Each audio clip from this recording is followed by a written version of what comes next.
Assalamualaikum warahmatullahi wabarakatuh.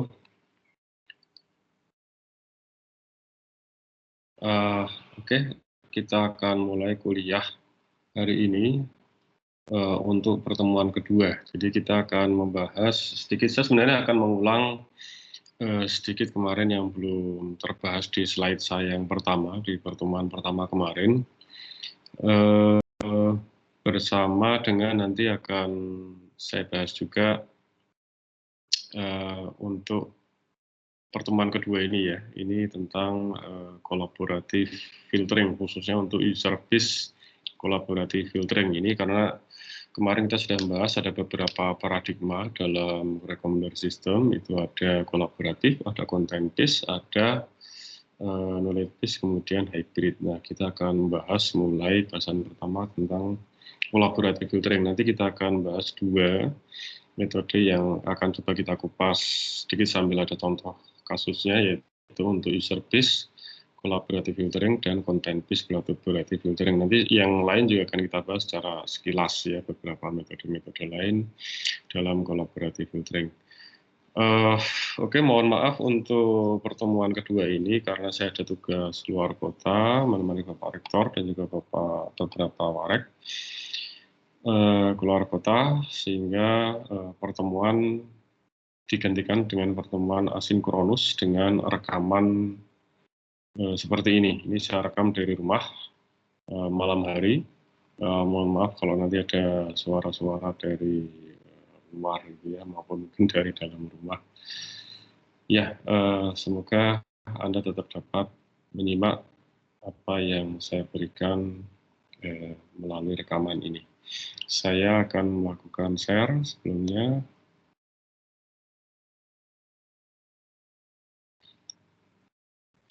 Ya, saya akan matikan dulu kamera saya ya, supaya nggak terlalu boros baterai.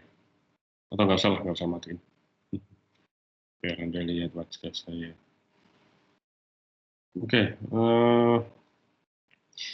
ini adalah materi yang kemarin untuk pengantar komunikasi sistem. Ada beberapa, ini saya review sejenak, ada beberapa mungkin yang bisa saya review ya.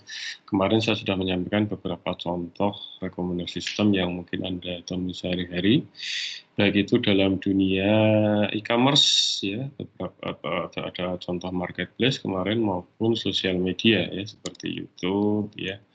Setiap hari Anda buka e-commerce atau marketplace, Bukalapak gitu ya, ada Facebook, sosial media, Instagram, kemudian Amazon, marketplace juga, Google Scholar itu ini terkait dengan penelitian ya. Ini juga kalau Anda nanti akan menjadi seorang peneliti atau nanti waktu TA ya, tentu Anda akan sering membuka Google Scholar ini. Dan seharusnya di kuliah ini kalau Anda sudah mengambil mata kuliah pilihan, itu harusnya Anda sudah familiar dengan Google Scholar. Kalau Anda mencari-cari paper, itu mestinya nanti Anda akan buka Google Scholar. Nah, Anda sudah mengambil mata kuliah pilihan, berarti Anda sudah siap untuk riset, karena sebenarnya mata kuliah pilihan itu nanti sebenarnya lebih ke lebih advance nanti yang mengarah ke riset ataupun mungkin ke kemampuan hard skill Anda ya. Kemudian ini juga terkait dengan ini sosial media juga, sosial media tetapi untuk bidang riset. Jadi yang diposting itu adalah tentang riset yang sudah dilakukan. Sebenarnya ini paper ya, publikasi paper yang sudah dilakukan. Jadi yang dipamerkan itu paper. Ya. Kalau Anda di sosial media kan yang dipamerkan pose-pose Anda di tempat-tempat yang Instagramable gitu kan. Nah, kalau riset gitu itu yang dipamerkan adalah paper-paper yang sudah dipublish. Gunanya apa? Gunanya nanti untuk disitasi. Ya, sitasi itu apa? Sitasi itu kalau misal Anda nanti mau penelitian, katakanlah dekat-dekat ini kan Anda mau TA, ya, atau mungkin nanti ada tugas ya, tugas yang dari mata kuliah ini kan nanti saya minta untuk mencari paper. Nah, misal Anda TA aja, TA, terus kemudian Anda buat paper dari TA itu, atau kan gini, Anda misal buat paper ya dari TA Anda, itu kan nanti untuk dipublish ya paper Anda, itu dalam referensi, itu apa yang sudah Anda baca, kemudian menjadi bahan untuk penelitian Anda. Nah, itu Anda harus mensitasi atau merefer paper yang sebelumnya. Nah, itu citasi. Ya, citasi. Gimana caranya supaya tahu paper-paper yang bisa dari Google Scholar atau bisa Anda ikut sosial media ResearchGate ini. Jadi penelitian-penelitian orang-orang ini, oh ini kok bagus, kita bisa minta mungkin papernya. Ini judulnya kayaknya cocok, kita minta papernya. Nah, nanti kalau misal sesuai dan itu akan di-refer oleh Anda, dibaca, kemudian jadi referensi, nah itu nanti berarti disitasi. Ini gunanya sosial media di bidang penelitian gitu ya. Terus ini kemarin sudah saya sampaikan. Nah, ada paradigma beberapa rekomendasi sistem. Nah, oke, ini slide-nya saya revisi ya. Tolong nanti Anda buka LMS-nya, nanti klik kembali materinya ya. Ini ada saya sedikit update sebenarnya tentang ini ya. Satu tabel ini saja, yaitu tentang pros itu adalah kelebihan, cons itu adalah kekurangan gitu ya. Pros dan cons-nya dari masing-masing paradigma yang sudah kita bahas di pertemuan kemarin. Jadi silakan Anda klik lagi di LMS, itu saya sudah upload yang versi update-nya ya, saya tambahkan ini. Ya, pros ini saya gambarkan dengan ini jempol ke atas, cons itu jempol bawah, untuk memudahkan Anda melihatnya pros itu apa, cons itu apa. Kemudian kita lihat satu-satu tentang paradigma yang kemarin sudah kita bahas ya, paradigma dynamic system. Untuk kolaboratif, ya. Ya, Anda ingat kemarin kolaboratif cara kerjanya gimana? Cara kerjanya adalah sistem merekomendasikan item ataupun produk itu berdasarkan orang lain, ya, apa yang disukai orang lain yang punya taste yang sama dengan kita, ya. Jadi tugas dari sistem adalah mencari orang-orang yang punya taste yang sama, mencari peers kita. Nah, peers kita tuh suka apa? Nanti akan direkomendasikan ke kita. Nah, itu yang kolaboratif. Prosnya, jadi kelebihannya adalah dia nearly no ramp up effort, jadi tidak membutuhkan effort yang besar dalam hal ini ya, artinya kan metodenya itu lebih simpel gitu ya. Karena dia berdasarkan pada rating pada dasarnya, data rating. Tidak membutuhkan data-data yang lain, jenisnya ya terutama ya. Tapi memang ini butuh data yang banyak, itu memang iya. Jadi ini karena tapi data rating itu saja sudah cukup. Dia tidak perlu effort untuk mencari data-data yang lain. Jadi cukup dengan data rating, tapi memang butuh data yang banyak. Kenapa butuh data yang banyak? Karena kita butuh ini, karena kan rekomendasi itu berdasarkan data community gitu ya. Community data orang lain. Nah, data orang lain itu butuh yang banyak agar sistem dapat belajar dengan lebih properly gitu ya. Nah, oke. Terus yang kedua itu serendipity of results. Kemarin serendipity sudah saya jelaskan apa itu serendipity. Itu adalah sebuah rekomendasi di mana nanti akan memunculkan efek wow gitu ya, kejutan bagi user bahwa mungkin aja dia tidak pernah terpikirkan item tersebut, tetapi dia tertarik terhadap item yang direkomendasikan karena mungkin itu item yang tidak terlalu populer, tetapi ternyata sesuai dengan kita. Jadi ada efek wow di situ ya, serendipity. Ini ya keuntungan atau kelebihan dari kolaboratif. Kenapa bisa sampai ada serendipity? Karena ini berdasarkan community data. Mungkin sesuatu yang tidak terpikir oleh kita, tapi itu juga oleh orang lain yang punya tes yang sama dengan kita. Nah, itu memungkinkan untuk munculnya serendipity ini. Jadi ada memungkinkan kejutan-kejutan gitu ya. Nah, kemudian ini lebih mudah untuk menyesuaikan segmen-segmen dari marketnya kan. Jadi karena ini mengekstrak peers kita itu sehingga sudah tersegmented ya Pak. User itu sudah segmented. Sebenarnya kan itu ada clustering gitu ya, ada metode clustering. Clusteringnya sebenarnya sudah satu segmen-segmen sendiri seperti itu.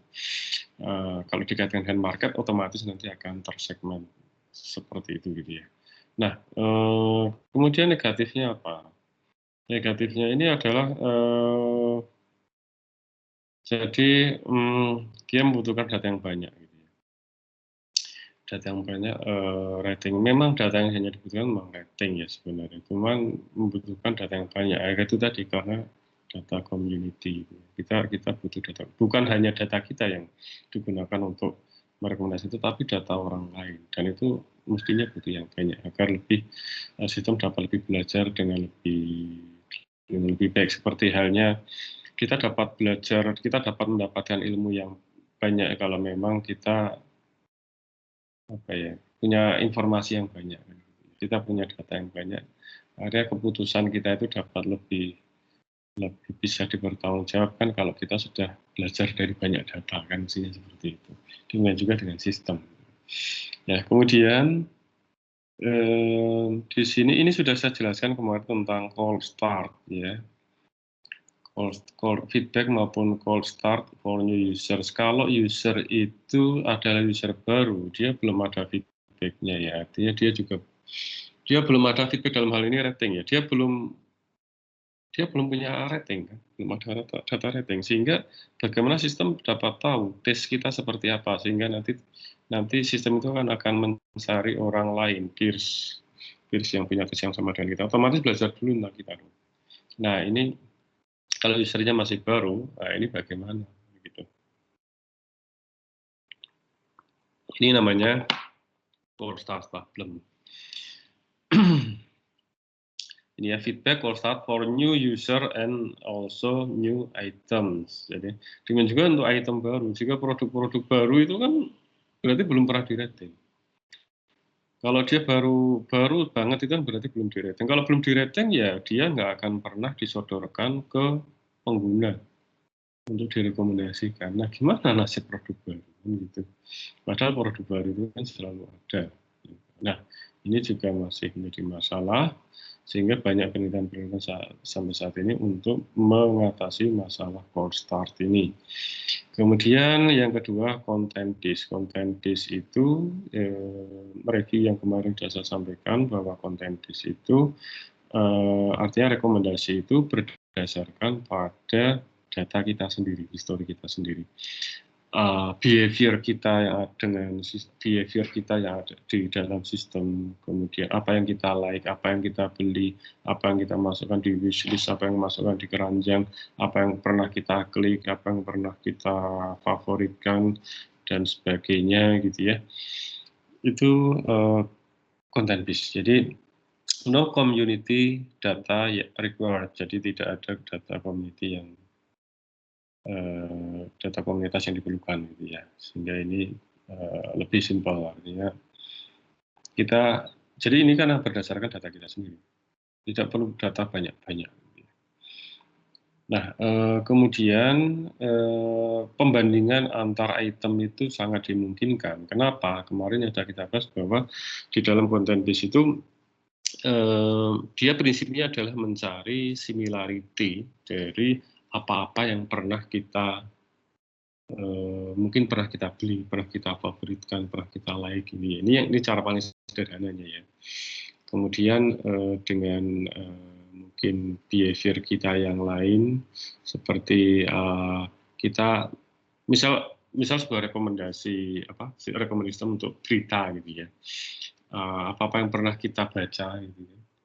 Apa yang mungkin kita pernah ngeklik berita-berita apa, durasi mana berita yang kita berlama-lama di situ, itu kan nanti berarti itu menjadi user model kita, nanti masuk di user model, kemudian nanti cari kemiripan dengan ya tadi, apa yang sudah kita baca, yang sudah kita like, apa yang sudah kita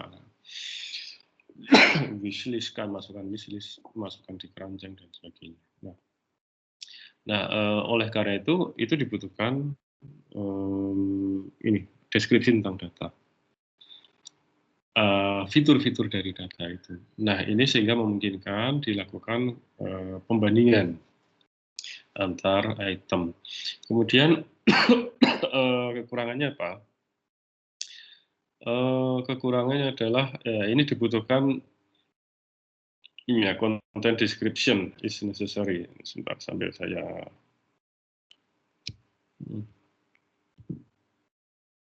Keren.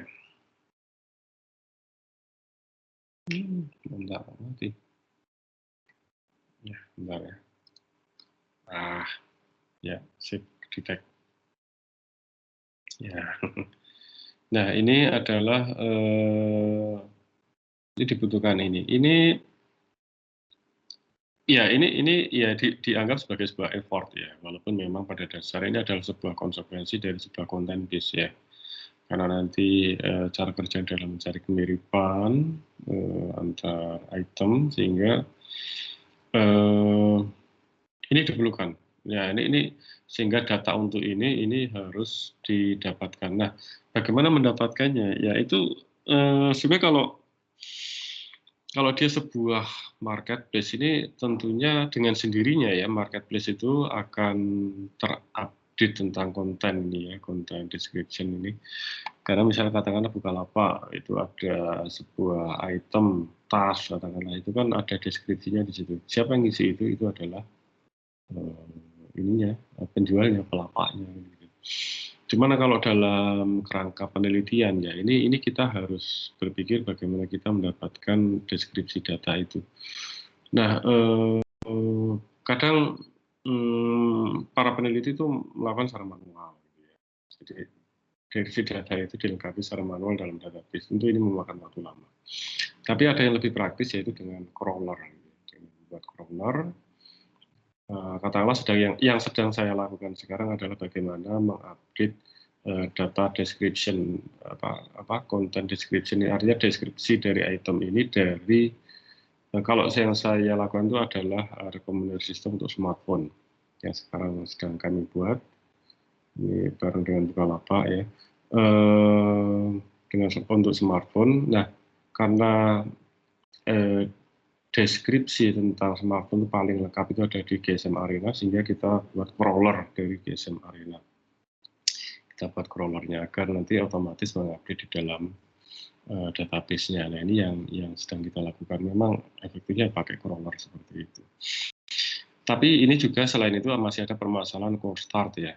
Baik itu terutama untuk new user ya. New user ini kenapa tidak new item? Karena kalau item baru otomatis nggak ada masalah di sini karena memang kerjanya adalah dengan deskripsi item.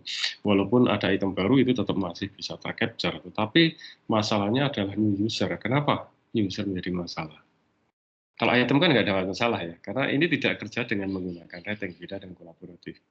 Ini tidak kalau ada barang baru ya otomatis kan terupdate ya di dalam database, nggak ada masalah. Dia ada deskripsinya.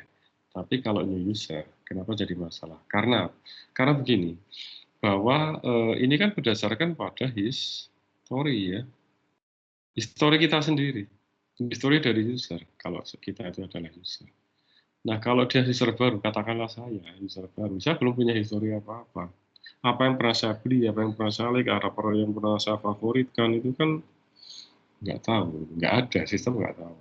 Nah, gimana sistem bisa belajar, bisa membuat user model? Nah, ini kan nggak bisa.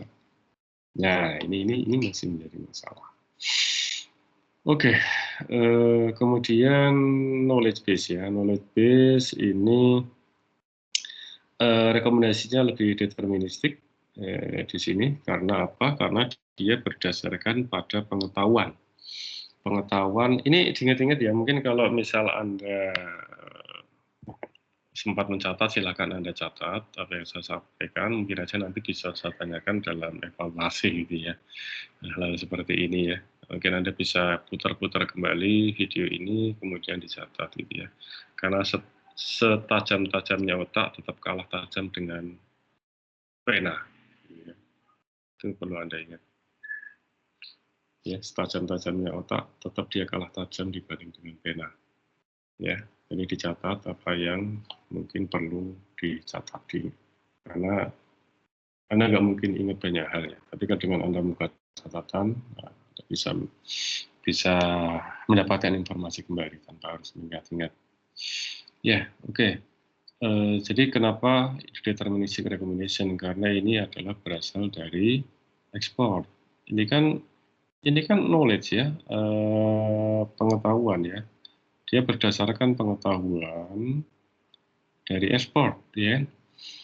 Kalau pengetahuan dari expert yang sifatnya lebih deterministik ya. Artinya sistem itu memang melakukan reasoning di situ ya. Melakukan reasoning berdasarkan pada pengetahuan yang sudah ditanamkan di dalam sistem. Ya. Ini lebih bersifat deterministik, kemudian kualitinya dapat terjamin, gitu ya, kualitinya dapat lebih terjamin, dan tidak ada cold start. Kenapa tidak ada cold start? Ini kenapa kualiti terjamin? Ya karena ini kan berdasarkan pengetahuan dari ekspor. Ya, artinya memang sistemnya itu sudah mengcopy pengetahuan dari ekspor untuk merekomendasikan sistem. Nah, no cold start. Kenapa no cold start? Karena dia tidak berdasarkan pada histori. Jadi ini secara pure-nya ya, kecuali nanti kalau sudah model ini ya, sudah ya hybrid. Biasanya nanti kalau sudah advance tuh dia hybrid, ada perbedaan. Cuman ini adalah secara nature-nya dulu yang saya sampaikan gitu ya. Jadi dia tidak berdasarkan pada histori sebelumnya. Nah, tapi dia berdasarkan kebutuhan, kemarin sudah kita bahas, berdasarkan kebutuhan yang dinyatakan secara eksplisit oleh user. Sehingga walaupun tidak ada histori, tapi dia masukkan kebutuhan apa, nah sistem nanti berdasarkan dari pengetahuan yang ada, nanti akan merekomendasikan produk atau item. Nah, ini dapat apa ya? Dia itu dapat nanti dibangun menyerupai atau dapat berperan sebagai seorang profesional sales. Nanti sehingga dapat membentuk sebuah sales dialog antara user dengan sales, gitu, sales person atau salesman lah gitu ya, dengan sales. Tanya jawab ya. Jadi ini nanti yang disebut sebagai conversational, ini saya singkat CRS ya, kemarin sudah saya singgung ya. Conversational Recommender System di akhir dari sesi nanti kuliah ini ya, nanti di akhir nanti ya, sesi-sesi akhir kita akan belajar tentang Conversational Recommender System. Karena ini kemarin riset saya ada di sini dan sekarang juga masih di sini. Jadi conversational itu nanti ada tanya jawab, menjadi menyerupai percakapan antara seorang user dengan seorang, sebenarnya lebih tepatnya itu expert dalam domain itu ya, expert dalam domain itu. Jadi seorang user nanti pengen direkomendasikan, katakanlah mungkin direkomendasikan laptop.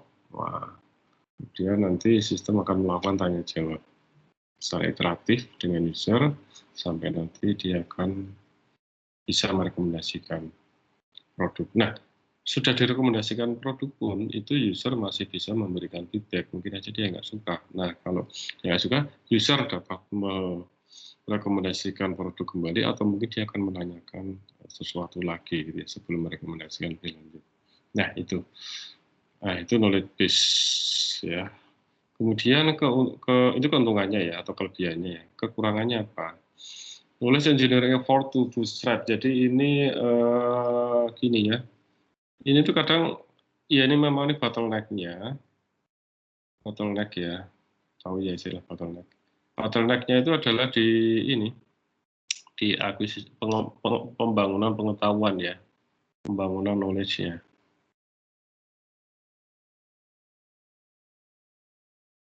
Gimana sih? Knowledge pembangunan knowledge-nya itu. Ini yang menjadi bottleneck ya. Kenapa? Ya karena gini. Pada dasarnya kan knowledge itu kan statik ya. Secara nature-nya ya. Secara nature-nya itu adalah statik. Statis ya, statis. Sehingga kalau ada produk-produk baru itu nanti kita harus karena gini, ini bukan hanya sekedar database. Karena knowledge itu kan tidak hanya sekedar database, tapi hubungan antar entity data itu kan itu ada gitu di dalam knowledge itu. Itu seperti hanya otak kita knowledge kan gitu. Jadi kita tidak hanya menyimpan datanya saja, artinya ada meja, kursi, lemari, pintu, segala macam. Tapi keterkaitan antara meja, kursi, pintu, dan segala macam kan kita simpan. Nah, mengupdate itu semua, karena itu nanti akan mendukung untuk melakukan reasoning. Seperti kita kan dalam memutuskan sesuatu, menjawab pertanyaan, segala macam, itu karena apa? Karena kita menyimpan entity, data, dan hubungan antara entity itu. Ya. Nah, bagaimana itu dapat terupdate? Nah, ini masih dalam penelitian, saya juga sedang meneliti tentang itu, bahwa karena nature-nya itu adalah, secara basicnya itu adalah statis, knowledge itu. Sehingga kalau ada produk baru, berarti selain produk, ya knowledge-nya juga akan di-update. Nah, ini sejauh ini masih banyak kan manual, itu yang jadi masalah. Padahal kalau misalnya itu katakanlah smartphone ya, misalnya rekomendasi untuk smartphone itu sangat cepat sekali berubah. Tiap bulan ada produk-produk baru, sehingga di situ dikatakan mau react to short term trends, jadi tren-tren jangka pendek itu padahal itu cepat sekali ya, seperti barang-barang high tech itu kan cepat sekali, kecuali mungkin model-model seperti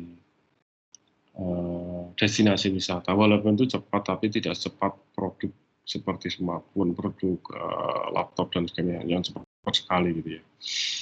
Tapi untuk beberapa item-item yang lama, untuk muncul yang baru, ya nggak lama sekali lah, tapi ada waktu nanti untuk mengupdate pengetahuannya itu bisa. Sehingga banyak penelitian itu adalah bagaimana membangun sebuah user interface, di mana nanti dengan user interface itu expert itu tinggal memasukkan yang lebih friendly dari sisi expert itu ya, sistem langsung mengenerate sendiri pengetahuan. Nah, dan penelitian gitu. Kemudian ada lagi yang model seperti yang saya lakukan itu crawler, dengan crawler. Saya ada framework dalam bentuk ontologi. Nah, dipadukan dengan crawler dan juga dengan sistem intelijen sistemnya itu nanti untuk mengenerate pengetahuannya. Nah, ini sedang saya lakukan juga. Ya, itu. Kekurangan dan kelebihan dari masing-masing paradigma. Ya, sehingga untuk menutupi kekurangan-kekurangan itu sehingga dilakukan hybridisasi. Jadi ada paradigma yang hybrid ya. Hybrid itu perpaduan antara minimal dua yang ada di sini.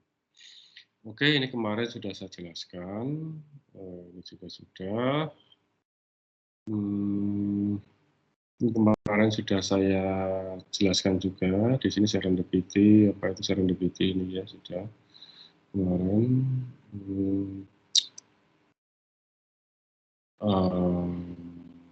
Ini belum. Ini lagi di awal tapi waktu sudah selesai ya.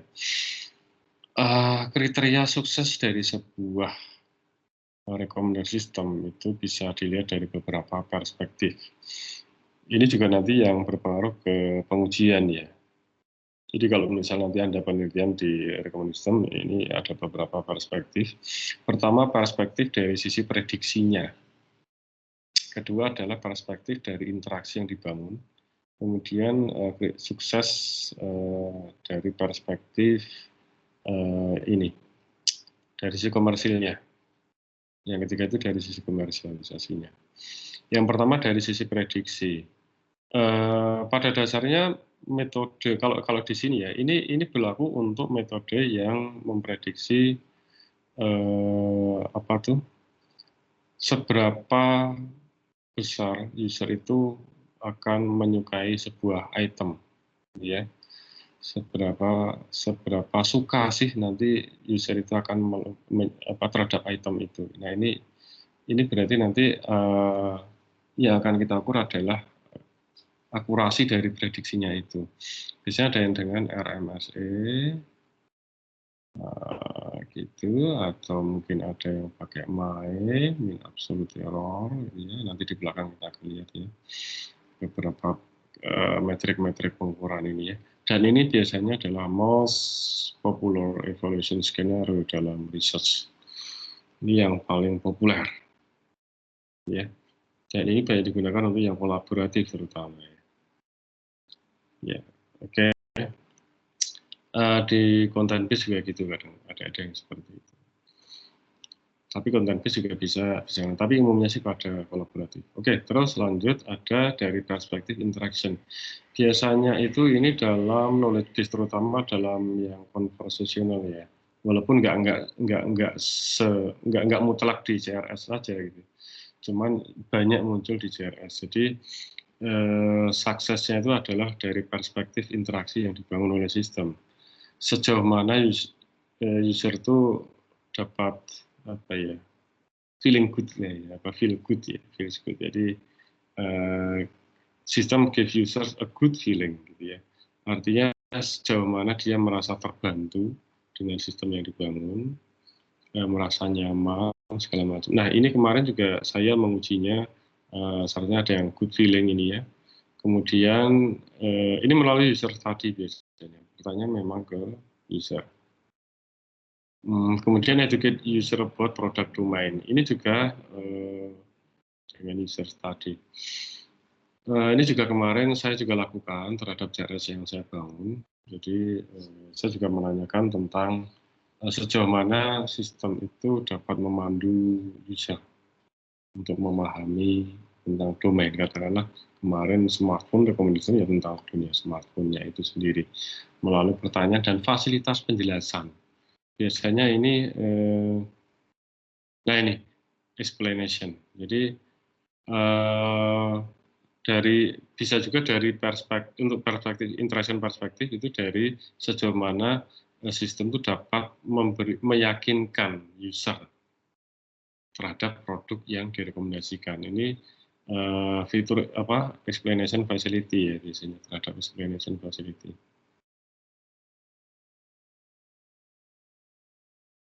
Ini semuanya adalah menggunakan user study. User study itu artinya ya pengujian terhadap user. Memang subjektif gitu ya.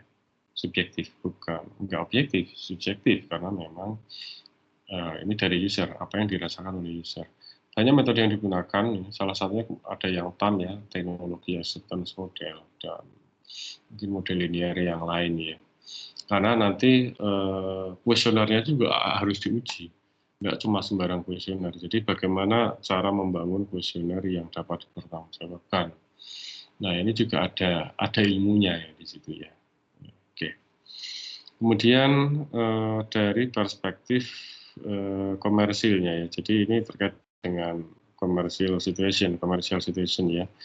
Bagaimana nanti sistem yang dibangun itu dapat men-increase hit dari website itu, ya, dapat meningkatkan click through atau mungkin meningkatkan yang orang viewer gitu ya. Kalau misal viewer atau booker yang booking gitu ya, yang pembelian lain ya, kalau misal apa tuh sebuah marketplace ya, semana nanti banyak orang yang berinteraksi, banyak orang yang membeli dan sebagainya. Nah, gitu ya. Nah, bisa juga dari sisi bagaimana mengoptimalisasi penjualan ya, atau mungkin marginnya atau profitnya seperti itu. Ya, artinya ini dari sisi bisnis, dari sisi komersil yang. Jadi peningkatan peningkatan secara komersil yang dihasilkan dari sistem yang dibangun, gitu ya. Dari sistem rekomendasi yang dibangun, sistem pemberi rekomendasi yang dibangun. Nah, seperti itu. Oke. Oke. Kemarin user model ini sudah saya singgung. Jadi rekomendasi sistem itu dapat dipandang sebagai sebuah fungsi. Given-nya apa? Ya, fungsi itu kan ada input, ada pengeluaran kan gitu ya. Nah, ada proses di dalamnya. Jadi given-nya itu nanti yang sebagai bahan untuk rekomendasi itu adalah user model. Ya, kemarin sudah saya singgung tentang user model. Contoh misal rating, preferensi, informasi demografik. Informasi demografik itu yang gimana? Nah ini kalau Anda ingat ya. Informasi demografik itu ya contohnya ya misal jenis kelamin, terus kemudian profesi apa gitu ya ditanya, tinggal di mana, hobinya apa, dan sebagainya. Itu adalah informasi-informasi ya tentang kita ya, biodata kita, itu informasi demografik. Itu juga bisa menjadi bagian dari user model. Ya. Kemudian situational context. Situational context itu adalah informasi yang secara real time saat itu, secara konteks saat itu ya, seperti waktu ya, waktu kita mengakses aplikasi, katakanlah saat itu, kapan, kemudian bisa aja apa itu informasi posisi ya, posisi. Nah, ini bisa dari informasi GPS dari HP gitu ya. Kita mengaksesnya dari mana. Bisa cuaca saat itu. Ini juga biasanya secara real time akan terupdate di perangkat mobil. Biasanya ini untuk perangkat mobil ya, itu sehingga sering disebut sebagai context aware. Context aware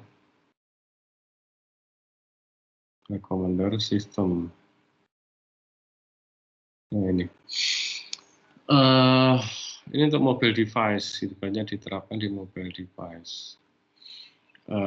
Nih kalau informasi time, posisi saat itu, ini posisi ya, tulisan saya jelek. Posisi saat itu, misal gini tentang pariwisata, kita ngaksesnya kapan, jam berapa, misal gini, atau mungkin kuliner ya, kuliner, kita ngaksesnya jam berapa, di mana, gitu, di mana katanya. Jadi kadang-kadang nanti kita perlu sistem rekomendasi perlu merekomendasikan tempat kuliner yang dekat dengan posisi kita. Dan kapan kita mengakses. Kalau mungkin ada kan tempat makan yang bukanya sore, gitu ya. Ada yang bukanya hanya pagi. Gitu ya. Jadi itu informasi kapan kita mengakses untuk akhirnya sistem akan merekomendasikan kan itu perlu. Cuaca juga mungkin merekomendasikan katakanlah destinasi wisata gitu ya. Kalau misal cuacanya sedang hujan ya direkomendasikan tempat-tempat yang indoor atau gitu. Trans Studio atau apa gitu. Oke ya, itu contoh-contoh. Nah, itu yang ada juga situational context itu adalah, jadi ini lebih ke kondisi saat itu dari berubah gitu ya, berubah dalam waktu yang cepat gitu ya. Misal apa yang dilakukan YouTube kemarin sudah saya jelaskan, informasi kontekstual itu bisa misal kondisi politik saat itu ya, kondisi politik saat itu seperti apa. Sehingga direkomendasikan video-video yang memang sesuai dengan kondisi politik saat itu. Kemudian terkait dengan isu ya, isu-isu saat itu ya, isu-isu yang recently ya, recent issues ya, isu tentang COVID-19 gitu ya. Nah, berita-berita terbaru tentang COVID-19 apa, nah itu juga bisa menjadi user model, walaupun itu apa ya, informasi yang di luar user ya, tapi itu bisa menjadi bahan juga untuk nanti merekomendasikan, bisa digabungkan di dalam user model. Nah kalau time, posisi, cuaca ini contoh ini memang melekat ke user, tapi pada saat itu ya. Ini ada fungsi waktunya situational context itu. Artinya itu ya pada saat itu. Oke, kontekstual ini. Oke, terus items. Nah, given item itu ya ini deskripsi item gitu ya. Fitur-fiturnya, misal smartphone rekomendasi ya berarti fitur-fitur smartphone. Mau rekomendasi tentang movie ya deskripsi tentang movie dan sebagainya. Gitu ya. Nah, apa yang dihasilkan? Nah, ini kan yang given-nya. Dihasilkannya apa? Yaitu adalah nilai relevansi. Relevansi apa? Karena gini, tugas utama dari rekomendasi itu adalah mematchingkan antara user dengan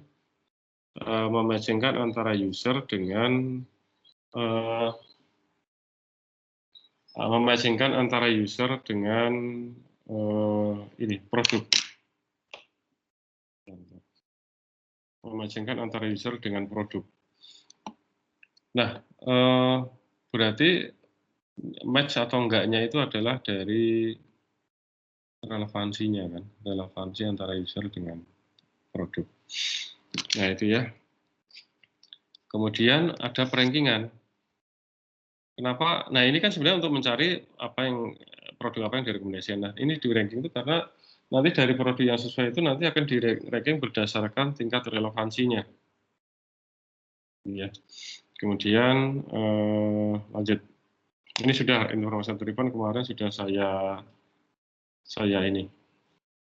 jelaskan ya. Oke, lanjut. Ini kemarin sudah saya jelaskan juga. Ini sudah tentang ini. Nah, contoh ini how Alibaba works. Bagaimana Alibaba? Mungkin Anda tahu ya Alibaba-nya ada AliExpress itu ya.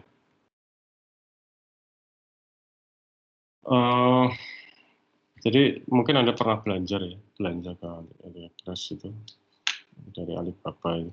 Nah, ini juga termasuk marketplace yang besar, salah satu yang terbesar di dunia, di samping Amazon juga, dan ini bosnya Jack Ma itu juga termasuk orang paling kaya salah satu yang terkaya di dunia juga. Nah, ini bagaimana cara kerjanya? Dia memanfaatkan deep learning.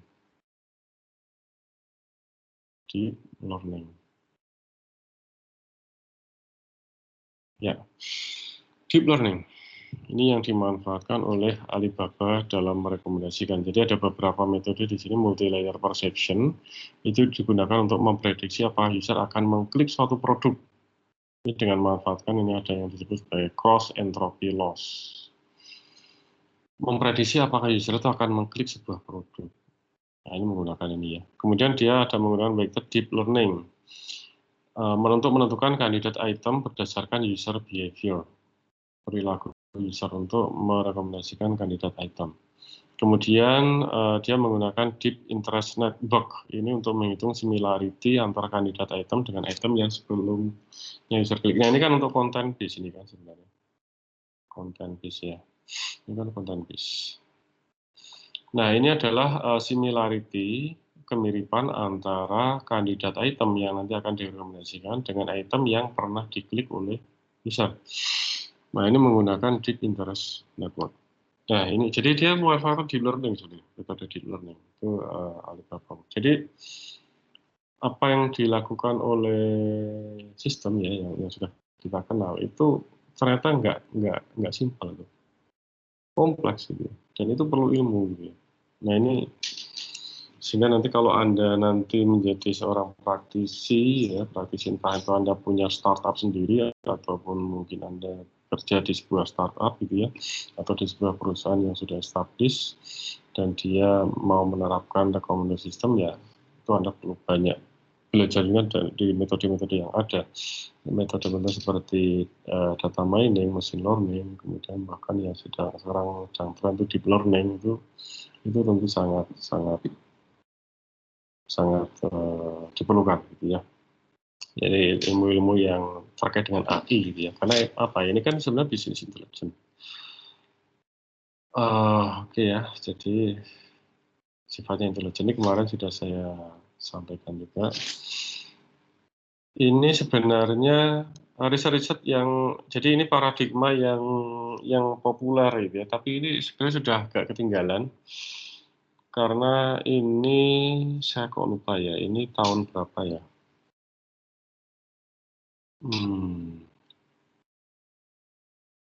Presiden 2012. Saya lupa. Ini yang tahun berapa ya? Ini paper sudah agak lama sih. Cuman oke lah ini kayaknya ya awal tahun 2000-an. Awal tahun 2000-an itu yang populer memang masih kolaboratif. Kolaboratif ini yang populer untuk riset area, baru content based, baru kemudian knowledge based. Tapi kurang tahu sekarang janjian ini sudah meninggi ya. Jadi masih kebanyakan kolaboratif. Kenapa? Karena memang ini sederhana. Ini metodenya juga masih sederhana dan tadi serendipity itu ya, efek wow-nya itu. Yang apa tuh? Yang nilai plusnya itu yang dari serendipity. Nah, kemudian dalam collaborative filtering tadi, yang paling banyak digunakan itu model apa? Paling banyak itu kalau ini other ya, other kan nggak apa tuh, nggak spesifik ya. Cuman ini paling banyak itu adalah user base. Nanti kita akan belajar tentang user base neighborhood model ya. Ini paling banyak digunakan. Tapi ini awal-awal 2000-an ya. Sekarang belum ada yang, mungkin saya belum menemukan statistik ini lagi. Kemudian yang kedua itu latent vector model. Nah, ini. Baru kemudian ini graph based random walk ya. Kemudian baru item bis. Ini nanti kita akan baca juga yang untuk item bis. Ini karena sederhana. Dua ini kita akan pelajari yang simple. Kalau ini silakan nanti Anda belajar secara mandiri nanti ya. Bisa untuk TA segala macam ya. Baru kemudian clustering method. Karena ini nanti kalau kita belajar ini bisa, tapi mungkin waktunya nggak cukup ya. Kita ambil yang mulai yang dari simple dulu gitu ya. Ya, oke. Ini yang collaborative filtering metode yang dipakai atau teknik yang dipakai. Kemudian dataset yang sering digunakan dalam riset ini ya. Kalau ini yang banyak ini karena other ya, jadi nggak usah, ini nggak spesifik. Tapi yang lebih banyak itu adalah data yang memang di-generate sendiri oleh peneliti ya. Mereka ngumpulin data sendiri. Proprietary data itu adalah data yang memang miliknya si peneliti gitu ya. Jadi dia ngumpulin data sendiri atau mungkin pakai data yang di perusahaan dia, atau mungkin dia kerjasama dengan perusahaan apa, dia mendapatkan data gitu ya. Nah, kemudian yang Movilance ini yang kedua ini adalah data ini shared ya. Jadi Anda pun juga bisa mengakses ini ya, Movilance. Ini tentang movie, tentang film. Ini dia sediakan secara free gitu ya untuk para peneliti. Sehingga ini banyak digunakan data-data yang ada di Movilance ini. Kemudian Netflix ini ya, Yahoo, Opinions ini bisa diambil. Ini dari tentang makanan. IMDb. Ini tahun awal 2000-an ya, mungkin sekarang kondisinya sudah mungkin berbeda ya. Tapi ya kita lihat aja di awal tahun 2000 seperti ini. Ya, ini YouTube maksudnya. Ya, oke. Sebenarnya ini ada beberapa yang berbayar juga sih. Kalau mau Movilance sama IMDb itu free ya. Yang lain-lain itu sepertinya API untuk mendapatkan data itu bayar gitu ya. Ini kan salah satu keuntungan dari perusahaan-perusahaan ini ya. Jual data. Ya. Oke. Itu. Lanjut, ini domain yang digunakan dalam penelitian itu masih sebagian besar itu adalah movie dan video ya. Ini karena memang data ini tersedia di Movilance ini. Oke, kemudian e-commerce. Ini biasanya dari kadang Amazon ini, kayak ini Amazon. Ini Amazon ya sebenarnya yang banyak digunakan untuk yang e-commerce produk. Kemudian ya ini yang lain-lain ya. Ada yang travel destination, kemudian rekomendasi tentang dokumen gitu ya, atau berita gitu ya. Oh, ini berita di sini ya. Ini rekomendasi dokumen itu berarti bisa berupa dokumen riset gitu ya. Seperti tadi ResearchGate gitu kan. Dia merekomendasikan riset, kemudian Mendeley itu juga merekomendasikan dokumen, kemudian Google Scholar itu juga gitu ya. Buku, ada rekomendasi buku, rekomendasi musik, rekomendasi hotel, rekomendasi website, layanan, dan sebagainya. Ini domain-domain yang digunakan untuk penelitian di bidang rekomendasi sistem. Ya, oke. Itu untuk slide yang kemarin. Yang pertemuan kemarin yang belum sempat saya sampaikan. Kemudian, bentar. Mana ya? Ini. Saya cek dulu. Ya, masih merekam. Cek aja masih merekam atau tidak. Oke, kita masuk ke slide selanjutnya. User-based collaborative filtering. Ini saya ambil dari buku Dietmar Janah tahun 2010. Mungkin ada edisi baru ya. Ini yang masih 2010. Introduction to Recommender System. Bukunya sudah saya upload juga di LMS. Kemarin juga sudah saya upload juga di grup WA ya. Silakan Anda baca-baca, memang itu acuan utama dalam saya mengajar di Recommender System ini. Oke, silakan Anda baca-baca di situ. Sebisa mungkin Anda itu kalau belajar jangan hanya berdasarkan pada slide saja ya, atau video-video dari slide ini. Karena nanti akan lebih komprehensif itu ada di buku. Jadi ada baca bukunya juga yang lebih lengkap. Jadi anggap aja slide itu sebagai pointernya, penunjuknya, mana yang harus Anda pelajari yang ada di buku sebagai penunjuknya. Karena kita hanya menunjukkan poin-poin pentingnya aja di sini. Nanti selanjutnya Anda baca yang di buku itu lebih komprehensif, lebih lengkap, contohnya juga lebih banyak. Ya, oke. Kita akan belajar tentang user base kolaboratif filtering. Ini sebenarnya kita belajar kolaboratif filtering, tapi kolaboratif filtering kan sebenarnya prinsipnya sudah saya sampaikan di depan. Kita sudah masuk ke metodenya. Jadi kayak paradigm yang pertama yang kita bahas tentang kolaboratif filtering, paradigma ini. Kemudian user base kolaboratif filtering itu metodenya. Tapi sebenarnya user base itu sendiri juga bisa di breakdown, masih banyak lagi metode yang user base itu ya. Nah, nanti akan kita bahas itu yang ini, user base network collaborative filtering. Ini salah satu metodenya. Ini metode yang paling populer tadi. Dari yang slide tadi yang saya sampaikan, ini yang paling populer ini. Untuk yang collaborative filtering. Dan sebenarnya collaborative itu juga yang paling populer juga. Kan? Oke, memang ini sederhana. Tadi mana ya? Ya, oke. Oke, collaborative filtering itu yang dia memang yang populer gitu ya, untuk menjadi recommendation. Dan ini digunakan sebagian besar komersial e-commerce site, ini dia digunakan banyak ya. Makanya biasanya kalau Anda di e-commerce itu kan sering diminta untuk merating gitu ya. Merating barang, nah gitu ya, maupun merating pelapaknya juga. Nah ini memang nanti akan digunakan untuk ini apa rekomendasi itu ya, itu sebagai bahan untuk rekomendasi. Kemudian mudah untuk dipahami, well understood, dan banyak algoritma yang ada, variasinya ini sangat banyak gitu ya untuk collaborative filtering, dan ini dapat applicable di banyak domain. Karena apa ya, hanya dari data rating itu gitu ya. Karena ngerating itu kan sudah sesuatu hal yang alami ya, natural dari seseorang. Untuk menilai itu paling mudah ya, daripada memberikan komen, lebih mudah untuk memberikan rating. Nah, ini karena simple gitu ya, sehingga kita dapat mendapatkan data dengan mudah gitu sebenarnya. Oke.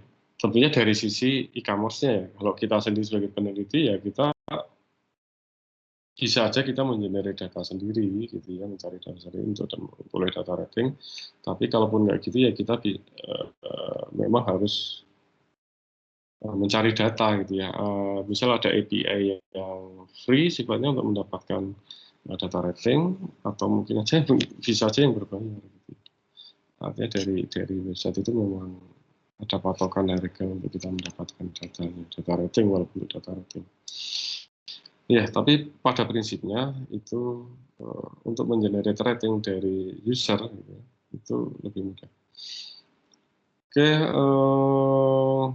kemudian pendekatan itu dari si pendekatan ya, ini menggunakan wisdom of the crowd, jadi menggunakan wisdom dari populasi, dari banyak orang, dari banyak orang gitu ya, wisdom dari banyak orang. Jadi orang ya dari data community gitu ya, intinya dari community data. Nah itu untuk merekomendasikan item ini wisdom of the crowd. Jadi orang lain tuh gimana sih? Banyak kan orang lain seperti apa? Nah ini yang nanti digunakan untuk merekomendasikan item. Tadi sudah saya jelaskan. Kemudian basic assumption of idea. User memberikan rating untuk beberapa item ya, baik itu secara implisit maupun eksplisit. Eksplisit itu artinya memang prompted gitu ya, prompted ke user. Kadang kalau memang, kadang gini, sistem juga seperti Amazon itu. Amazon itu kadang dia nge-prompt dia nge-prompt ke kita gitu ya, artinya kita disuruh merating beberapa itu kalau memang dirasa data kita kurang. Itu untuk pancingan agar dia mendapatkan data gitu ya tentang kita. Apalagi kalau misalnya kita user baru, kadang-kadang mengatasi masalah new user tadi ya, status ya dengan rating yang prompted di user gitu ya, agar user menyatakan secara eksplisit ratingnya dari yang diminta oleh sistem. Atau bisa implisit itu ya memang secara natural aja kita habis beli terus kita merating segala macam itu. Tapi memang itu bagian dari proses yang sedang dilalui. Kalau eksplisit itu kan memang kita memang benar-benar prompted walaupun kita nggak melalui proses itu. Ya, karena memang kita diminta untuk, misal gini, Amazon meminta kita untuk merating, walaupun dia secara random ya, merating beberapa film yang dia sodorkan ke kita. Itu ada agar dia mendapatkan data dari kita, kalau memang kita belum ada data. Kemudian customer who has similar taste in the past. Jadi gini, customer yang punya similar taste, punya taste yang sama di masa lalu. Ini asumsi ya, ini asumsinya. Customer yang punya taste yang sama di masa lalu, ini akan mempunyai similar taste juga di masa depan. Asumsinya seperti itu. Oke. Kemudian lanjut.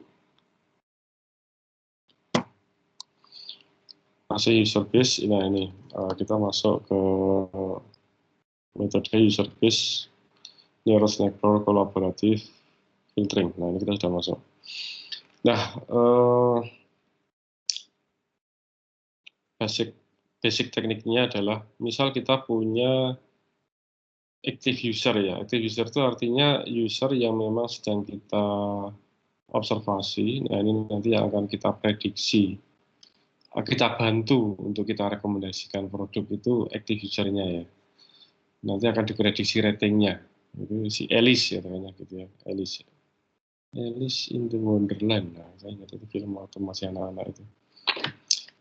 Alice dan juga item I yang belum dilihat oleh si Alice. Jadi given ya, ada seorang user namanya Alice dan item I yang belum dilihat oleh Alice. Tujuannya adalah mengestimasi rating dari Alice untuk item I tersebut yang belum pernah dilihat oleh Alice. Dengan cara find a set of user, jadi dengan menemukan user yang who like the same item as like Alice, jadi yang sudah nge-like atau yang menyukai barang sama dengan Alice gitu ya, in the past, jadi di masa lalu, dan yang sudah merating item I. Jadi nanti akan kita cari user-user yang dia nge-like-nya itu sama, sudah merating barang yang sama dengan Alice, contohnya gitu ya. Jadi bentar, ini saya sambil cara-cara biar mudah. Jadi nanti ini pertama adalah ini, yang dia merating sama, misal Alice itu merating 1, 2, 3, ya nanti cari user yang sudah merating 1, 2, 3. Ya, N, nah N-nya ditebelin ini. Berarti kalau N itu berarti ada dua-duanya ya. Ini terpenuhi, dan ini terpenuhi. Dia juga merating item I. Item I ini adalah item yang akan diprediksi nanti ratingnya. Jadi kita kan goalnya adalah mengestimasi rating dari si Alice terhadap item I, ya, terhadap item I itu yang belum pernah dilihat oleh Alice. Ya. Nah, kemudian kita menggunakan average of the rating memprediksi if Alice will like item I. Ya. Nah, oke lah, langsung dengan contohnya aja. Ini idenya aja ya. Pertama ini mencari user yang ini ya, kategorinya ini, kemudian kita manfaatkan average dari rating mereka itu yang ini tadi, yang dicari yang pertama itu untuk prediksi. Kemudian lakukan all item yang Alice belum pernah lihat dan recommend the best rate. Jadi nanti cari juga item-item yang memang belum pernah belum pernah di rating oleh Alice gitu ya. Tapi ini kita contohnya hanya untuk item I saja contohnya ya. Kalau nanti dia Alice itu item yang belum pernah di rating banyak ya, nanti itu yang nanti akan kita secara iteratif nanti akan kita lakukan prediksi gitu terhadap item itu, sehingga nanti akan direkomendasikan item mana sih sebenarnya yang diprediksi itu akan di like dengan grade atau dengan degree yang tinggi gitu ya oleh si Alice. Ya. Oke. Nah, contoh. Oh ini, first question. Bagaimana kita mengukur similarity-nya? Jadi, similarity antara user ya ini ya. Karena kan nanti, apa tuh? Sebentar, ini kok lemot. Jadi kan, tugas dari sistem itu adalah mencari user yang punya taste yang sama dengan kita. Berarti sistem harus mencari user yang punya similarity tinggi, gitu kan. Nah ini, bagaimana mengukur similarity ini.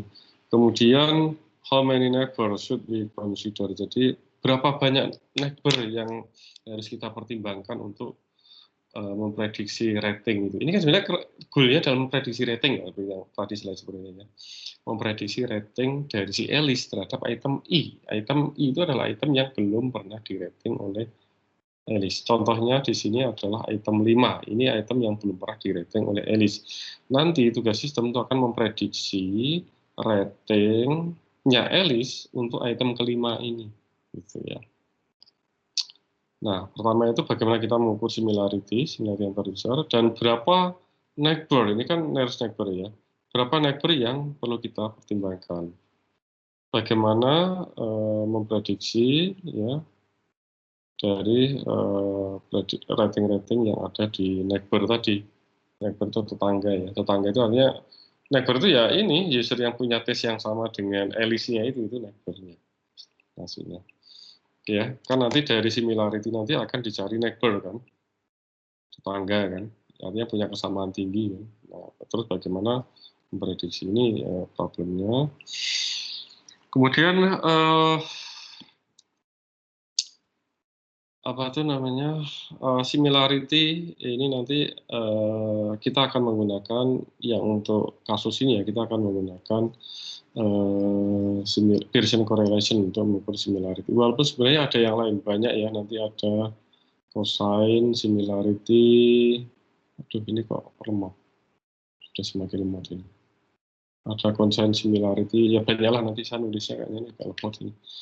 Ada cosine similarity dan sebagainya, banyak.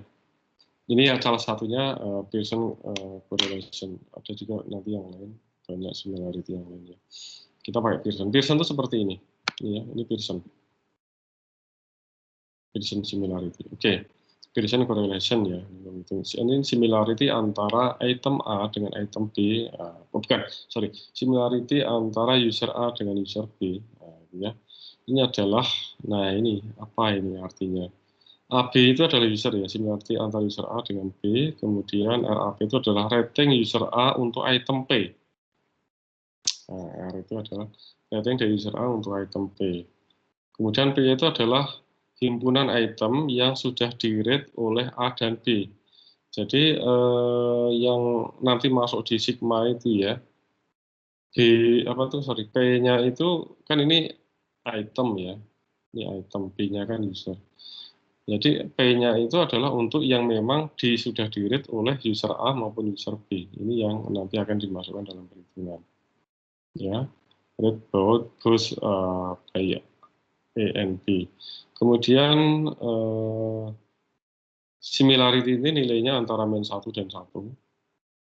Dan ini ada ini ya, R, ini garis di atasnya ini adalah average ya, rata-rata rating dari, katakanlah ini user A ya, berarti rata-rata rating dari user A gitu ya. Nah, oke. Kembali lagi ke tadi, matriks tadi ya, matriks user versus item. Nah, kita setelah melakukan ini ya, rumus ini ya, ini kan sebenarnya gampang ya, ini artinya gini, P-nya itu berarti yang sudah di-rating oleh A dan B itu kan berarti katakanlah kita mau mengukur similarity antara Alice dan user 1, artinya nanti akan P-nya itu akan jalan-jalan untuk item 1, atau item itu yang sudah di-rating oleh keduanya. Jadi item 1, 2, 3, 4 ini kan sudah di-rating oleh Alice dan user 1. Ya. Jadi nanti yang dihitung di sini adalah untuk dari item 1 sampai item 4. Jadi ya. Jadi ini Nanti setelah dihitung, itu similarity antara A itu adalah Alice ya, ini saya notasikan A itu adalah Alice, 1 itu artinya user 1, ini adalah nilainya 0,85 setelah dihitung ini ya. Kemudian user 2 itu 0,7, sebenarnya Alice dengan user 3 itu 0, similarity antara user A dan 3 itu adalah minus 0,79. Memang nanti nilai ini itu adalah antara min 1 dan 1. Ya. Nilai antara min 1 dan 1. Jadi kalau minus itu ya lebih berlawanan gitu ya. Nggak sama yang di bawahnya. Jadi 1 lebih mendekati 1 itu artinya lebih sama, lebih mendekati min 1 semakin tidak sama. Oke. Nah, contoh ya. Ini R Alice itu dinotasikan dengan RA. Nah, rata-rata rating dari Alice, ya ini kan tadi rata-rata rating. Rata-rata rating dari Alice itu adalah 4. Rata-rata rating dari user 1, notasinya B, kayak dinotasikan RB, itu 2,4 ya, dihitung. Jadi ini rata-rata rating dari Alice itu kan ini 4, ini di rata-rata 3 tambah 1 tambah 2 tambah 3 gitu ya, atau dibagi 3 gitu ya. Oke, ini yang di rata-rata nggak sampai item 5 ya. Yang di rata-rata kan ini rating user for item PP itu adalah yang di rating oleh dua-duanya, ya. Jadi hanya yang ini saja. Oke, sebentar saya koreksi ya. 3 tambah 1, 4 tambah 2, 6. 6 tambah 3, 9. 9 dibagi 4. 9 dibagi 4. 2,25. Oh, sebentar. 3 tambah 1 tambah 2 tambah 3 tambah 3 sama dengan dibagi 5. Oh iya, salah. Jadi kalau yang ini, yang di rata-rata itu berarti ini semua. Ya. Jadi yang rata-rata dari user 1 itu yang dari sini semua. Sementara Alice itu hanya semua, karena dia hanya merating 1 sampai 4 ya berarti rata-rata cuma 1 sampai 4. Pokoknya rating apapun yang sudah di rating dia itu di rata-rata semuanya. Ya. Jadi tidak hanya 1 sampai 4 saja, berarti itu semuanya ya. Jadi ini 2,4 ya, ini 2,4. Oke. Jadi nanti hitungannya itu kan gini. RAP artinya ini adalah rating Alice untuk item 1 gitu ya. Kan ini yang di P-nya itu kan 1 2 3 4 itemnya kan. Untuk item 1 itu kan 5 kan. Jadi ini 5. Nah, ini kan 5 sorry. Jadi ini 5 kan. 5 kurangi rata-rata dari rata-rata dari rating Alice. Nah, rata-rata dari rating Alice. Terus kalikan dengan rating dari, kita kan tadi user 1 ya, kita menghitung similarity antara Alice dengan user 1. Berarti ini user 1, RB itu user 1 ya. Rating dari user 1 terhadap item 1 dulu. Berapa? 3 kan? Nah, berarti 3 kurangi rata-rata B. Nah, karena ini sigma, tambahkan lagi rating dari Alice untuk item 2. Berapa? 3. 3. Nah, 3 kurangi rata-rata dari rating Alice.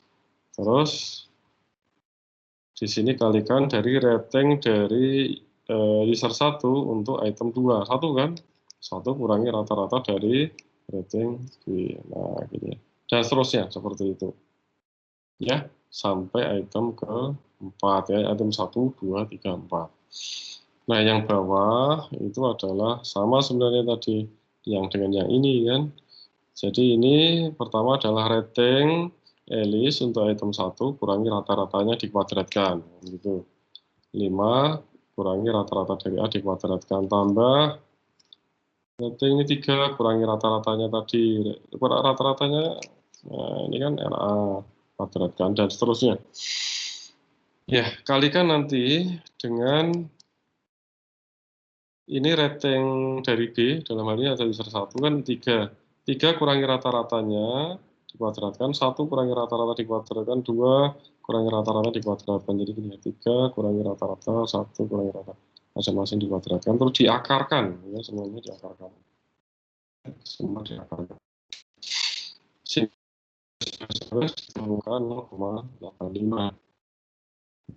Dengan ya, ketemu ini, ketemu ini, ketemu ini, ya. Sekarang ya, ini yang mana? Ini dua ini sama. Dengan satu itu lebih ini. Kalau ini sangat bilang. Jadi, kalau jadi observe user and user itu we are somehow see is ya. I think di masa lalunya. Sehingga di sini bisa kita pilih sebagai neighbor, di sini itu bisa. Nah, nanti sebenarnya benar untuk di sini ya, kan yang mirip. Oke, langsung misal sekarang kita lihat perilaku dari FT-nya ya. Karena tadi Alice itu satu kali kita datang itu mainnya beda, tapi perilakunya kan mirip. Jadi semakin similar itu behavior-nya itu. Tapi kalau di sempat kan paling similarity-nya sampai minus. Nah, itu ini kan lawan yang disebut nggak suka gitu. Dan sebaliknya. Oke, seperti itu. Nah, ini konsen similarity sebagai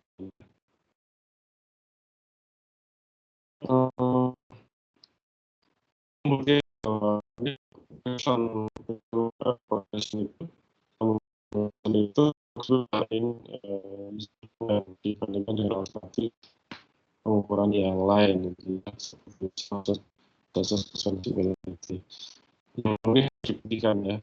Nah, ini nanti saya bisa menunjukkan ke Anda mengenai sensitivity dan bedanya mana ya untuk dan ya, kalau diri sendiri sama tapi dari yang itu di sini tadi bisa satu dengan lalu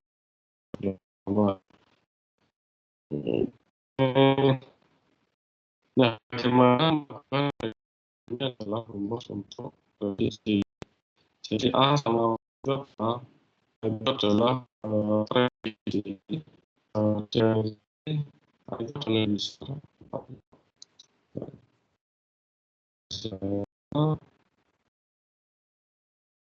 nah ini adalah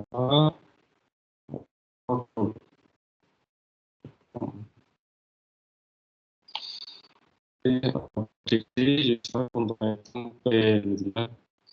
Nah ini rumusnya adalah ini dari misal jadi similarity tadi ya ditemukan dan itu adalah itu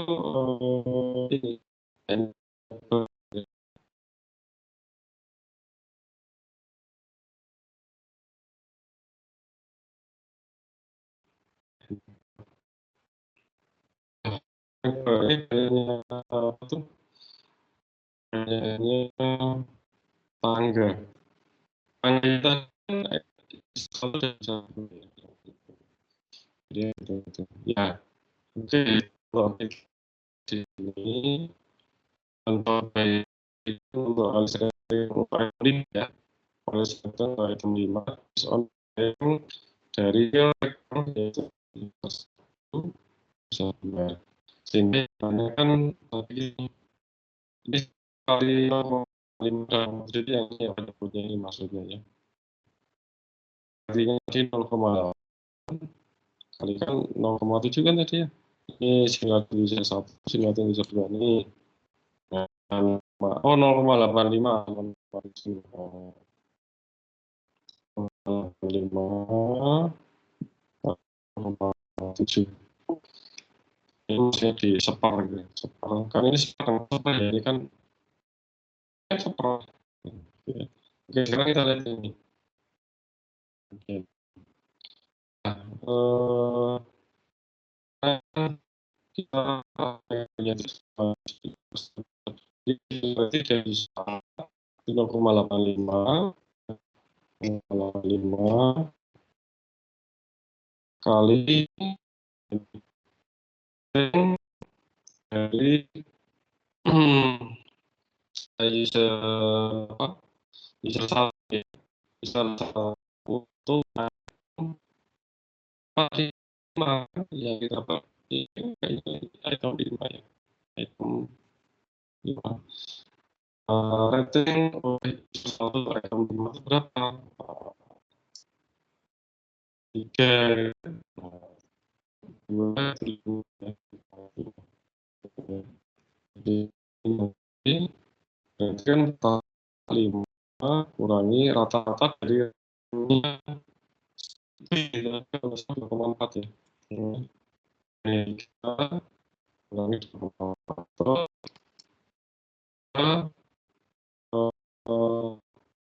0,7 ya, jadi 0,7 kali ratingnya untuk item itu adalah 5 ya.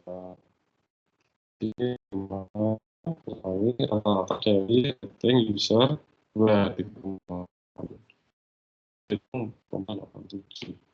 Jadi di sini maksudnya 0,7 itu apa? Itu adalah rating dari Alice untuk item 5. Itu sudah disetting kan. Artinya nah ini rating rating dari 1 dan terus dalam rating.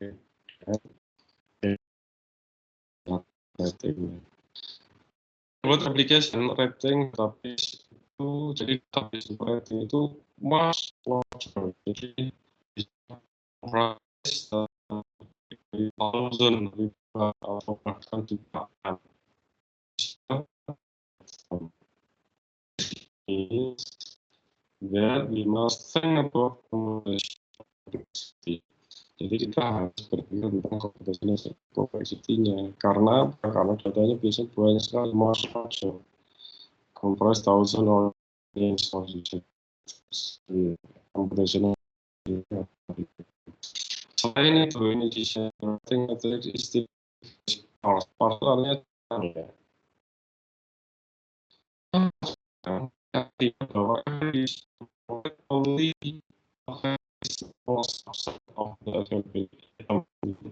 maka ini ke bawah membacanya harus langsung paham.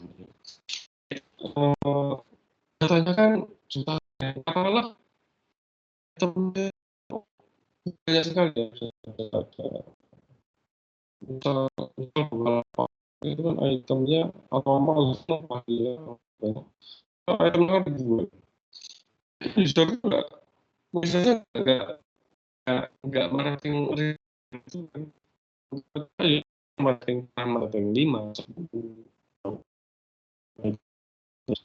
Ini sehingga menimbulkan sparse. Nanti disebut sebagai sparsity.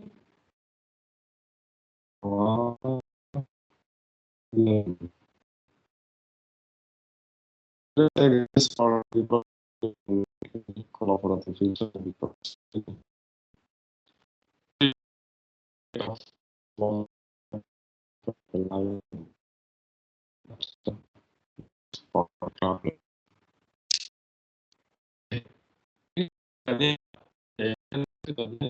Dari ini pertama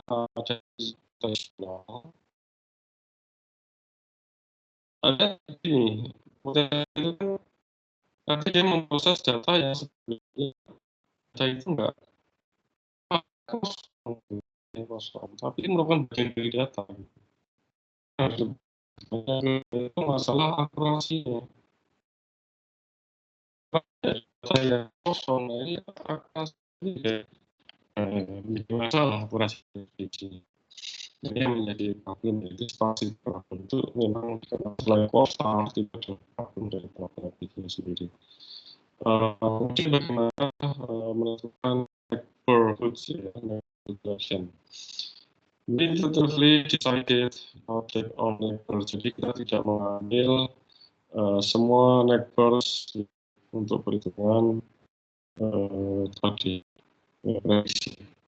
Ya, kenapa? Nah, for the national reason, we include only those that have positive acquisition. Jadi mungkin similar itu ya, similarnya itu yang mana? Ini yang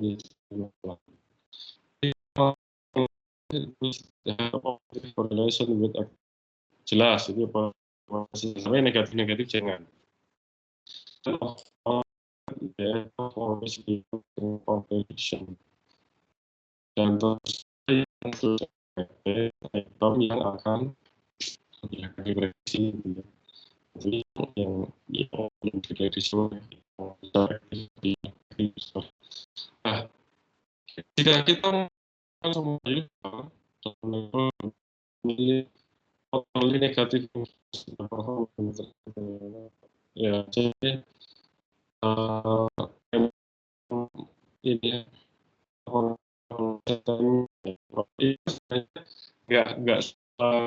nggak semuanya kalau kita masukkan kan nggak mungkin dari sisi kalkulasinya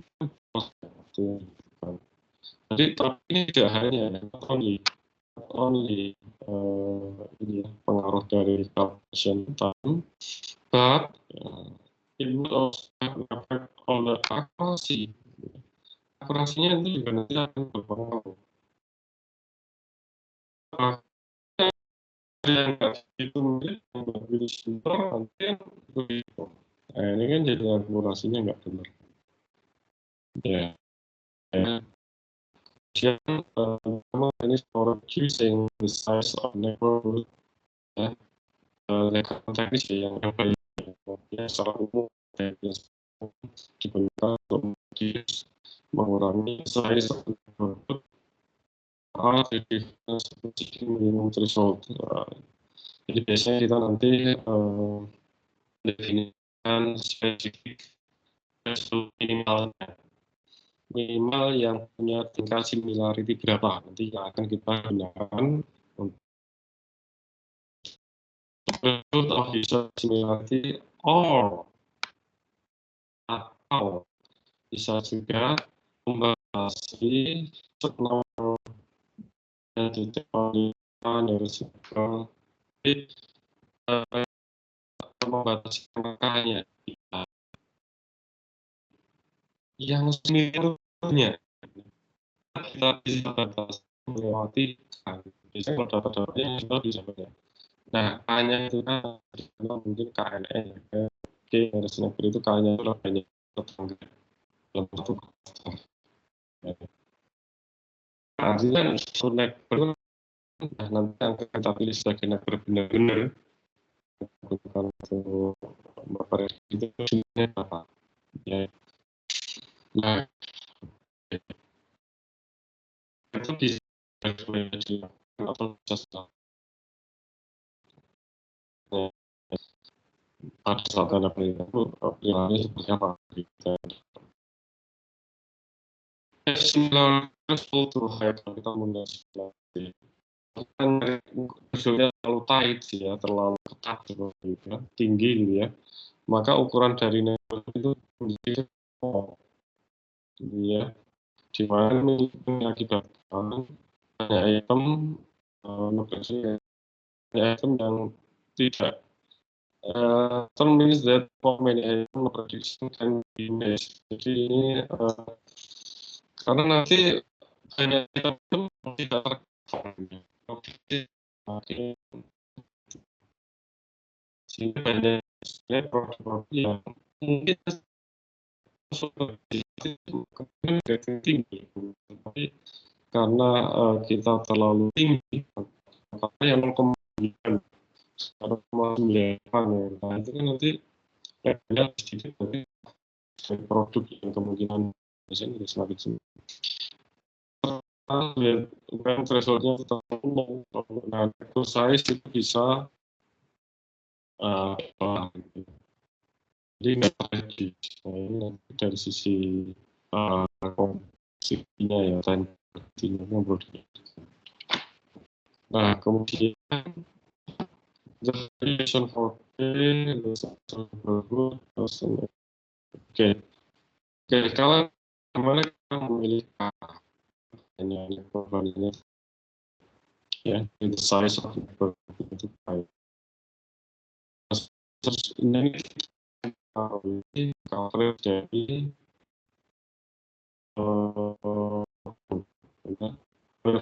the problem of finding good system ada masalah lagi gitu ya, problem dalam mengenai karena kayak tidak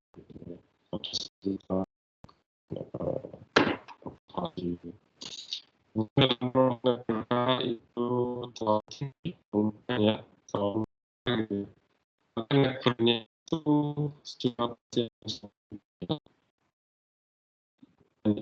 kan semakin banyaknya itu bisa mengakibatkan noise di sini dan dia kelasnya nanti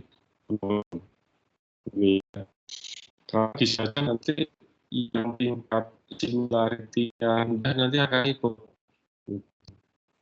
disebut noise. Nah, sementara jika kakaknya itu tuh ini terlalu kecil, itu sampel kurang dari 10 dalam masa itu, maka kalau prediction bisa juga kurang tahu gitu ya.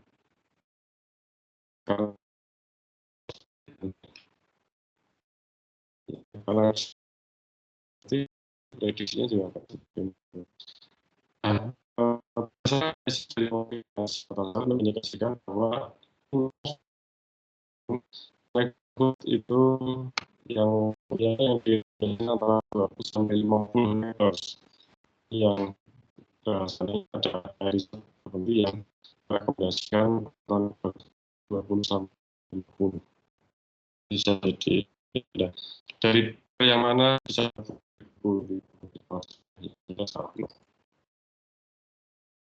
oke, mungkin itu saja. Yang lain-lain ini sedang mengulas ini proses dan konteks collaborative filter ini itu proses yang paling sederhana, ini mobile worksware ya, berjalan di banyak domain, tidak membutuhkan knowledge engineering karena apa yang dibutuhkan hanya data detail. Kekurangan adalah membutuhkan komunitas ini banyak, kemudian ada masalah baru seperti dasar yang nah, no integration of other knowledge source, dan ini kan menghadapi sehingga ya ada mungkin akurasi baik karena itu dengan source, kemudian jadi susah untuk memberikan explanation dari asli dari rekomendasinya. Lebih mudah untuk explanation-nya karena jelas berdasarkan konvensi berdasarkan itu. Sementara untuk bisa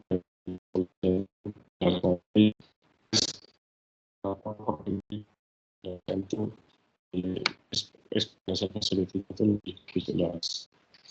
What is the best collaborative methods? The investigation and which to mine.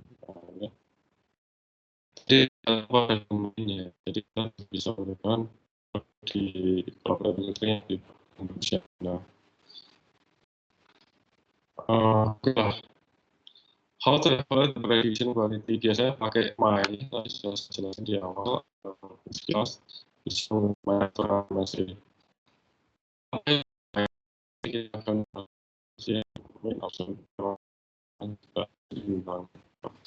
evaluasi kemudian bagaimana menguji stability, karena keuntungan dari collaborative filtering itu salah satunya stability itu efek bawah. Kalau evaluasi efek bawahnya ini belum ada. Karena sifatnya memang jadi susah untuk ya, oke, untuk multi-dimensional organ. Nah, ini sudah lagi ya, teman kita untuk yang bahas multi-dimensional. Oke, mungkin itu pertemuan kali ini. Sekali lagi, silakan Anda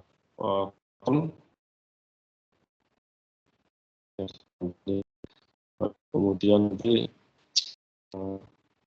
dari situ Anda bisa mungkin mencatat hal yang penting. Kalau nggak jelas nanti silahkan ini lagi diputar lagi. Ada beberapa hal yang perlu saya jelaskan di sini. Ini ya, misalnya ini untuk kehadiran Anda nanti di evaluasi dari mana kalau seandainya yang asinkronus. Bentar.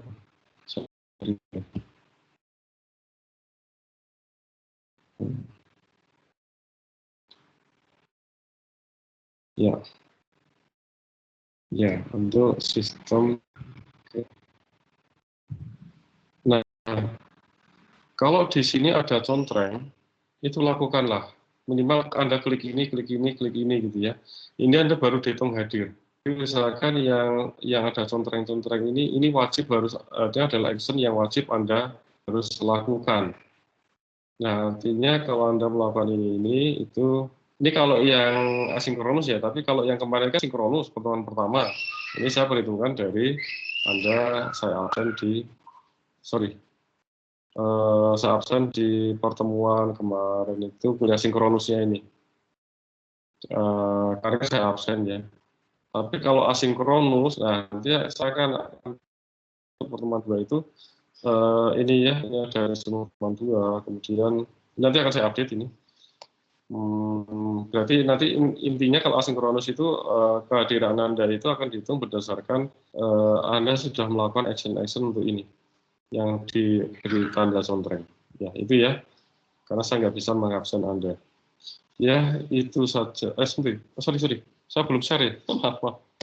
Aduh, kelewat. Ya, gini, tadi saya tadi kelewat. Belum gini. Jadi, kalau asinkronus, itu kehadiran Anda itu diperhitungkan dari Anda melakukan action yang dicontreng ini. Katakanlah kalau kemarin pertemuan pertama itu kan berdasarkan kuliah sinkronus. Ini saya ngabsennya lewat kuliah sinkronus. Anda saya absen. Tapi kalau asinkronus seperti nanti pertemuan kedua, itu nanti dari yang dicontreng-contreng ini paling tidak Anda lakukan. Seperti ini resume. Ya ini Anda harus lakukan ini. Kalau Anda nggak melakukan ini, dan ini, berarti Anda dianggap nggak hadir. Jadi kehadiran Anda itu berdasarkan aktivitas Anda yang Anda lakukan dari yang dicontreng ini. Kalau nggak dicontreng itu nggak wajib, tapi kalau yang dicontreng berarti Anda harus melakukan ini, dan ini. Ini baru nanti dianggap hadir. Gitu ya. Ini kalau yang asinkronus. Seperti yang sekarang kita lakukan. Oke, itu aja. Terima kasih. Selamat belajar. Assalamualaikum warahmatullahi wabarakatuh.